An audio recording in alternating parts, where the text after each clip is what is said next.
Bonjour et bienvenue devant cet enregistrement devant public où on va apprendre la belle théorie des groupes du serveur 2008, 2003, le chiffre que vous voulez au niveau de Microsoft, avec la théorie de A, G, DL, P. Qu'est-ce que veut dire cet acronyme-là? Eh bien, cet acronyme-là veut dire, c'est en anglais en fait, et c'est une manière de gérer les comptes et les permissions à l'intérieur d'un domaine Windows. Alors, le A veut dire account, alors un compte d'utilisateur. Le G veut dire global, pour un type de groupe. On ne sait pas encore, mais on va apprendre dans pas long qu'il y a plusieurs types de groupes à l'intérieur d'un domaine Active Directory. Et il y a un type de groupe qu'on dit global. DL veut dire Domain Local. Et c'est un autre type de groupe. Alors ici, j'ai un type de groupe qui est là, et là, j'ai un autre type de groupe qui est là. Et finalement, P pour Permissions. On pourrait dire aussi autorisation, mais là, on rentrerait en contradiction avec le A. Alors, c'est un peu ça ici qu'on va voir ensemble. Alors, on va le voir de la façon suivante, de façon théorique, puis ensuite de ça, on va voir de quelle manière ça va pouvoir s'appliquer dans le serveur. Alors, notre objet DLP se définit de la manière suivante. Les utilisateurs, ça va être notre A.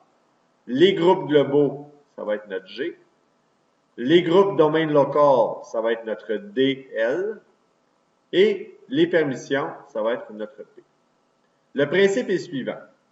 C'est que lorsqu'on va se mettre à travailler avec des groupes,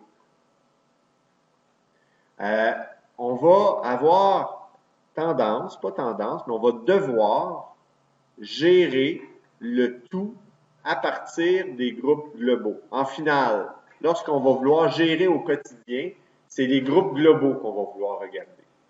Le groupe global, sa particularité, c'est de refléter la réalité.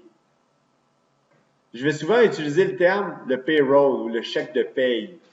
C'est un peu comme si tu étais quelqu'un qui était employé d'une compagnie et tu étais employé à titre de, je sais pas moi, camionneur.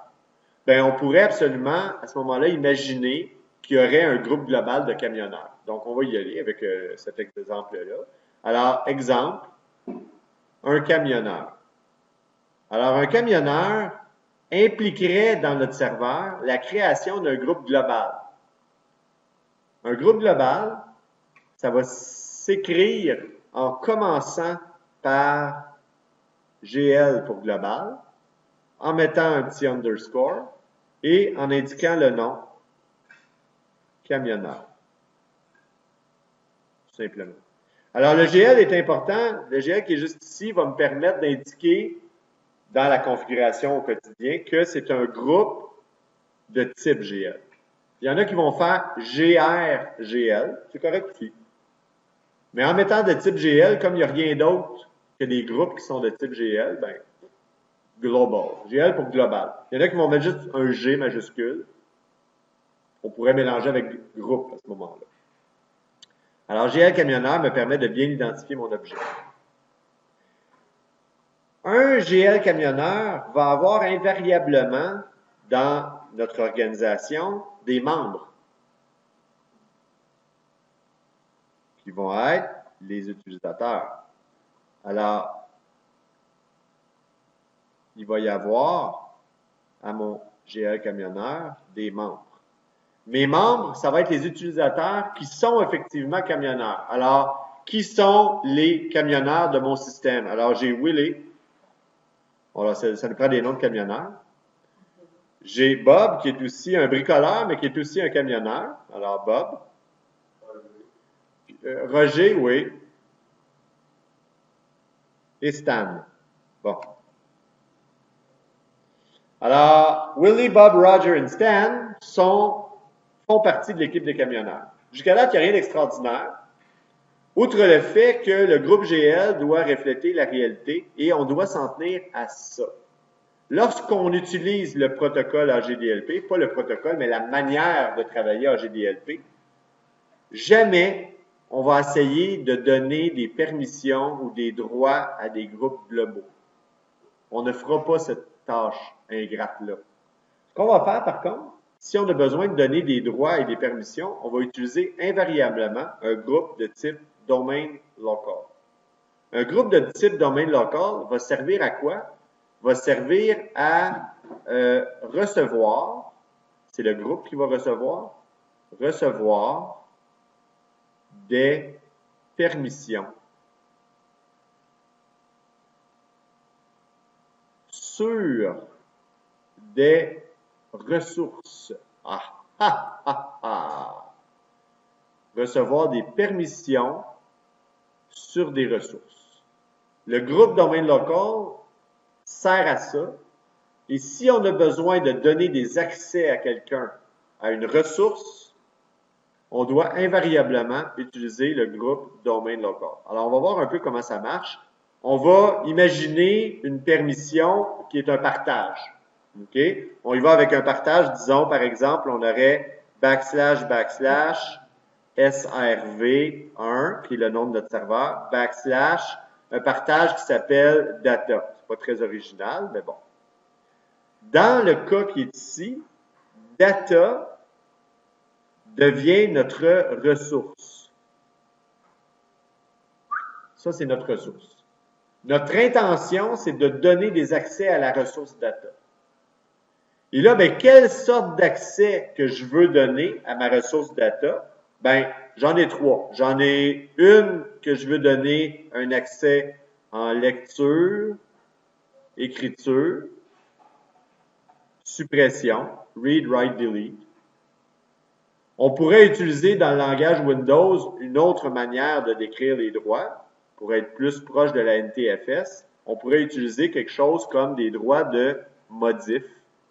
C'est un droit NTFS de base qui pourrait faire la job. On pourrait utiliser une permission de lecture.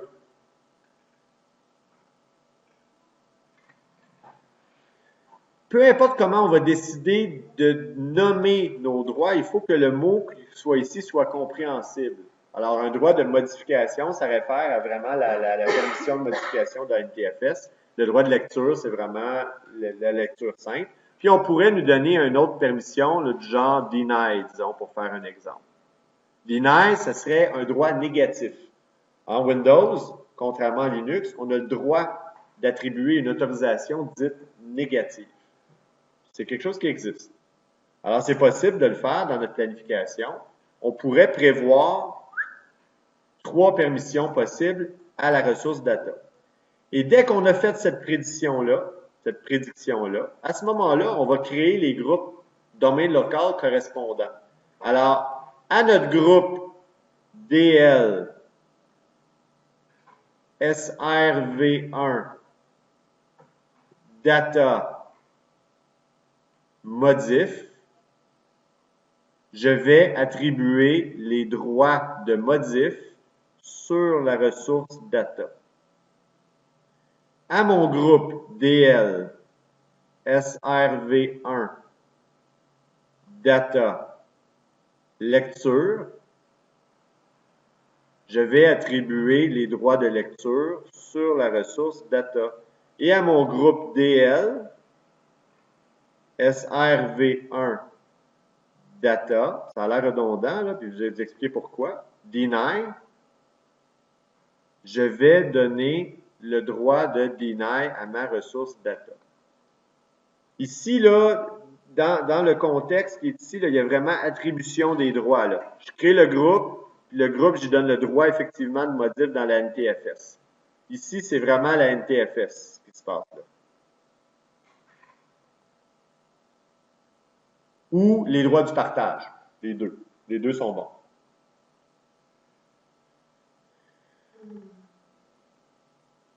Ça baille dans la salle et on continue de façon très joyeuse. Qu'est-ce qu'on fait avec ça et pourquoi est-ce que j'ai nommé notre groupe DL de la manière suivante, ben, on va aller l'explorer un petit peu plus proche. Alors, je vais juste renommer un groupe que j'ai nommé tantôt. Alors, je vais prendre mon DL, SRV1, data, modif. Alors, on va analyser un petit peu pourquoi j'ai nommé mon groupe de la manière suivante. Alors, ici, ça va identifier que c'est un groupe de type domain local, qui a certaines caractéristiques dans le serveur. C'est pas la même sorte de groupe.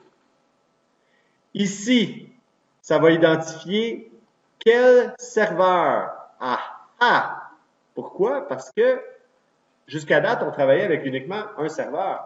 Mais dans la réalité, on va se retrouver avec 4, 5, 6, 10 serveurs. Alors, il faut savoir exactement le groupe a fonction sur quel de ces serveurs. Ici, on va se retrouver avec la ressource. La ressource partagée. Ça peut être une imprimante, ça peut être un partage Windows, ça peut être n'importe quoi qui est partagé. Ça peut être un intranet, ça peut être un site web, ça peut être... il y en a qui partagent toutes sortes de choses, on n'ira pas dans les détails, là, quand même, on va se garder une petite gêne. On a une question dans la salle. Est-ce que ça pourrait être une ressource comme la RAM ou un CPU, par exemple? Non, ça pourrait pas être une ressource comme la RAM ou un CPU parce que c'est une ressource qui doit être partageable. Ça fait partie des services et des rôles de ton serveur. Alors, c'est quelle ressource sur quel serveur est partagée en réalité. Et finalement, ça ici, c'est les permissions ou les autorisations, appelez-les comme vous voulez, autorisations du groupe sur la ressource. Alors, on le lit à l'envers. Quand on est membre de ça, ça veut dire que j'ai le droit de modifier le contenu d'une ressource qui s'appelle data qui est sur serveur 1. C'est comme ça qu'on devrait le lire. Ça ressemble un peu à ce qu'on a vu en Linux en gestion d'accès. Sauf qu'en gestion d'accès, on n'avait pas la notion de serveur. Là, on va être dans un environnement beaucoup plus complexe et je vous dirais que dans la planification à long terme, on a un intérêt à mettre le nom de serveur, quoique plusieurs ne le mettent pas et on ne vient pas fou avec ça non plus. Une autre question dans la salle, Madame Morin. Pardon? Le fait de créer un groupe de type domaine local qui existe? Ah, le modif, oui. Le modif, c'est un droit qui est défini. Des fois, je vais utiliser aussi dans mes exemples puis dans mes cours le read-write. C'est comme un peu un modif. Donc, pour être conséquent avec le Linux, on a appris avec read-write, là, on pourrait utiliser read-write. Tant et aussi longtemps que ça réfère à la permission qui est effective. Mais le problème, c'est que read-write, ça l'implique un petit peu plus dans la réalité, là. Ça implique delete, ça implique toutes sortes d'affaires. Mais on peut très bien utiliser read-write et s'en sortir sans aucun problème. Tant et aussi longtemps que le mot qui est là parle. Il faut que ça soit clair. OK? On pourrait voir des choses comme RW-nodel.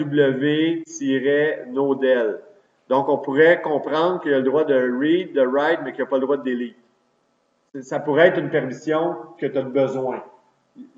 Sky's the limit, là. Okay? Il y a beaucoup de possibilités de permission.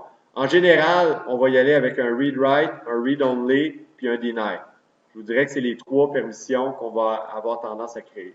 Mais on pourrait en créer plus selon les besoins qu'on a au niveau des accès. Donc, ça caractérise un petit peu la description du groupe DL. Et là, finalement, ce qu'on a besoin de faire, c'est tout simplement de décider au niveau de notre gestion, notre groupe GL camionneur, on a juste à s'assurer qu'il soit membre du groupe DL. Alors ici, c'est ce qu'on devrait voir, c'est quelque chose comme membre de. Quand on va travailler au quotidien, on va toujours regarder notre GL, puis on va se poser la question suivante. Les camionneurs, qui sont-ils? Ceux-là.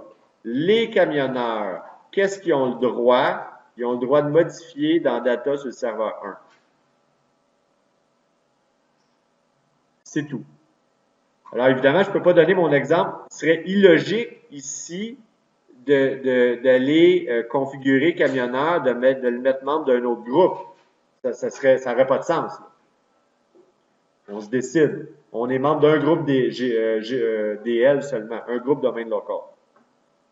Donc, ça ici, ça ne fait pas de sens. Oups, j'ai effacé un petit peu trop les affaires. Donc, on va juste être membre uniquement d'un seul groupe DL. Alors, à quoi ça va ressembler dans notre serveur? Alors, ici, j'ai mon unité organisationnelle de bon. Donc, c'est un exemple. J'ai Bruce Wayne, j'ai Batman, Robin, Gordon, puis Batgirl. Alors, ce que je pourrais faire pour refléter un genre d'AGDLP pour l'instant, si je veux être conséquent avec l'exercice, c'est de créer dans l'exercice, évidemment, là, on voit ici qu'on a besoin de faire. Alors, on a des GL qui ont été créés. Alors, on a un GL super-héros qui reflète en réalité la fonction qu'ont les utilisateurs dans Gotham. Alors, on sait que Batman, Robin et Batgirl ont été engagés dans cette compagnie-là comme étant des super-héros. C'est ce qui les regroupe. Ils ont les mêmes responsabilités. Ils ont une responsabilité de super-héros. Ça pourrait être dans une vraie compagnie des secrétaires, ça pourrait être des boss, ça pourrait être des élèves, ça pourrait être des profs, ça pourrait être des contremaîtres, ça pourrait être n'importe quoi qui est un rôle. C'est écrit sur sa paye qui est super-héros. Il y a des responsabilités qui vont venir avec ça de façon un peu automatique. Alors, comment on va l'articuler dans le serveur? Bien, on va créer un groupe. Au niveau du type de groupe qu'on va créer, on en a 3. Domaine local, c'est pas un domaine local, c'est un groupe de type global qu'on va créer. Et on va l'appeler GL, barre de soulignement, super héros. Alors, ça me permet de créer un groupe, tout simplement, de type sécurité, la distribution étant réservée uniquement pour les comptes de courriel, pour faire des groupes d'envoi de courriel. Alors, nous, on va travailler juste avec des comptes de sécurité de type global et je fais mon groupe. Plus tard, et ce n'est pas le cas ici dans la démonstration parce qu'on n'est pas rendu là, mais plus tard, je vais pouvoir créer, selon mes besoins, un autre type de groupe dans Gotham que je pourrais appeler DL, SRV DC1, qui est le nom de mon serveur. Je pourrais avoir plus tard un partage.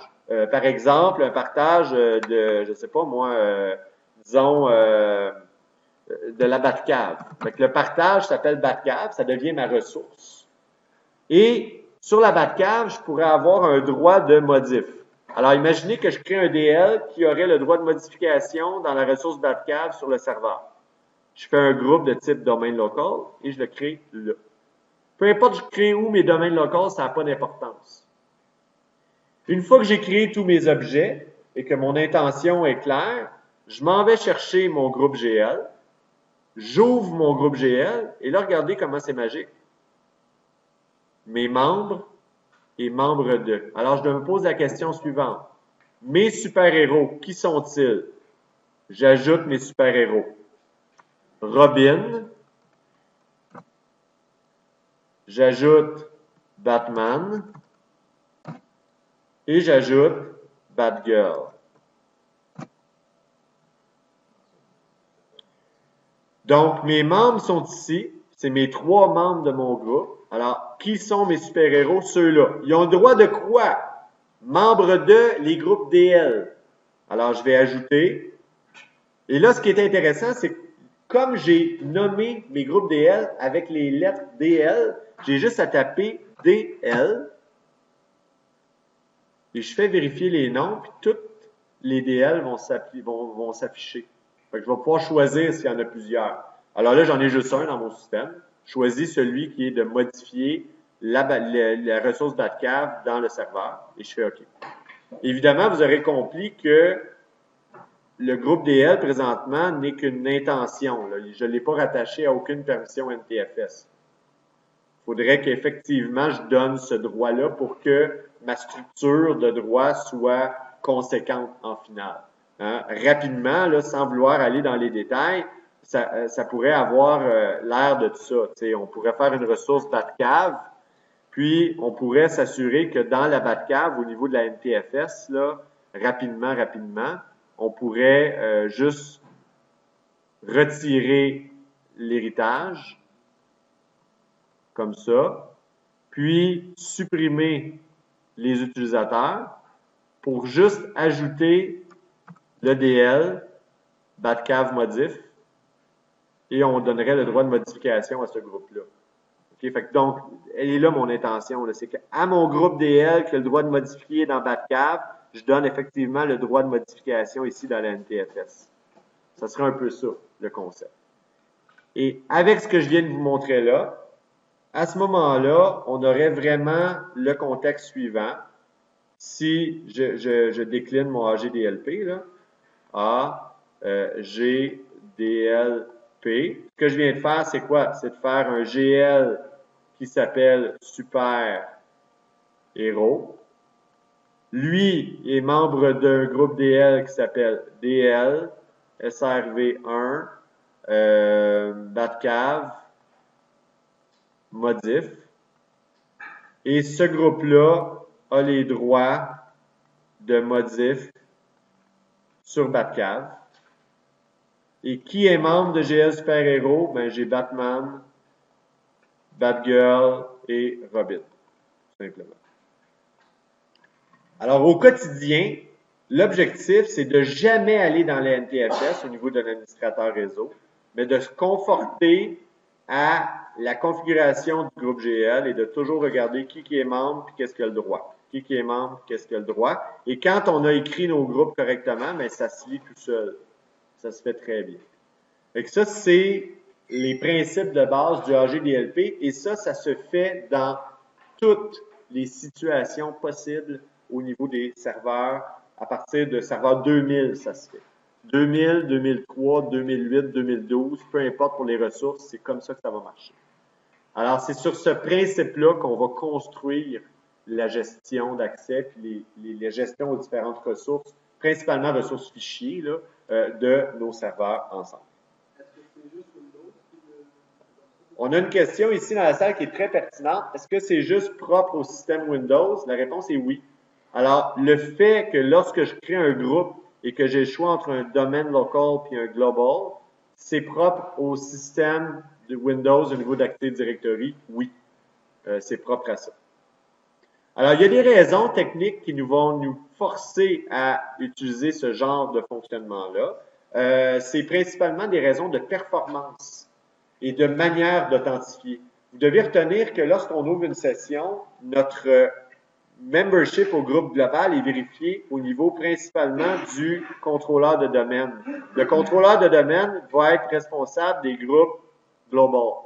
Tandis qu'un groupe domaine local, il va avoir aussi lien avec le contrôleur de domaine. Par contre, il va être capable de faire l'authentification au niveau des serveurs indépendants. Donc, les serveurs vont être capables de pouvoir faire une forme d'authentification parce que tu vas avoir ton authentification dans ton token. Autrement dit, dès que tu as ouvert ta session, tu vas avoir un token et tu vas avoir la liste des groupes DL dont tu es membre, puis tu vas déjà hériter de tous les droits. Alors, à chaque fois que tu vas accéder à une ressource, tu vas déjà être préautorisé et tu ne créeras pas de charges supplémentaires sur ton contrôleur de domaine. Lorsqu'on fait de la pratique avec 2 users, puis 2 clients, puis un serveur, on ne voit pas ça. Mais quand on parle de 10 000 clients, 10 000 usagers, on voit ça. Donc, c'est la raison pour laquelle on va travailler avec AGDLP principalement. Bonne question. Sur ce, on va fermer la vidéo et on va vous souhaiter bonne chance dans vos démarches et dans vos projets.